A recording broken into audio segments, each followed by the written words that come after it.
Vítajte pri sledovaní televíznych novín s Ester Drgaňovou a Doroteou Slovíkovou.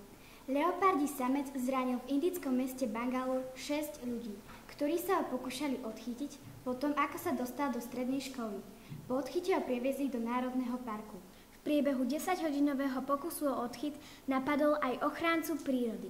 Nakoniec sa ho však predsa len podarilo omámiť sedatívami a dolapiť. Už niekoľko dní sa návštevníci v Košickej zoo môžu tešiť z nových tuleňov. Pred rokom umreli totiž tulení bratia Čuk a Gek, ktorí boli mimoriadne obľúbení. Vedenie zoo sa opäť rozhodlo chov tuleňov obnoviť. Tentokrát majú tulene obyčajné, ktoré sú menšie ako predchádzajúce tulene sivé. Je to pár a zaujímavé je, že obaja sa narodili 4. júla 2014. 116 rokov oslavia najstaršia obyvateľka Európy, Talianka Emma Moranová, ktorá je zároveň druhou najstaršou osobou na svete. Médiám už skôr povedala, že za svoju dlhovekosť vďačí najmä tomu, že každé ráno zje 3 vajíčka. Oslavenkyňa s dátumom narodenia 29.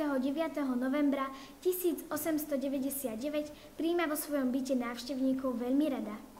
Výtvory, pri ktorých divákovi neostáva nič iné, len zdá tvorcovi neskonalý obdiv. Táto mravenčia práca vyžaduje totiž nielen trpezlivosť, ale aj pokoru pred živým dielom prírody, ktoré je podľa autora ukryté v každom jednom spadnutom lístí.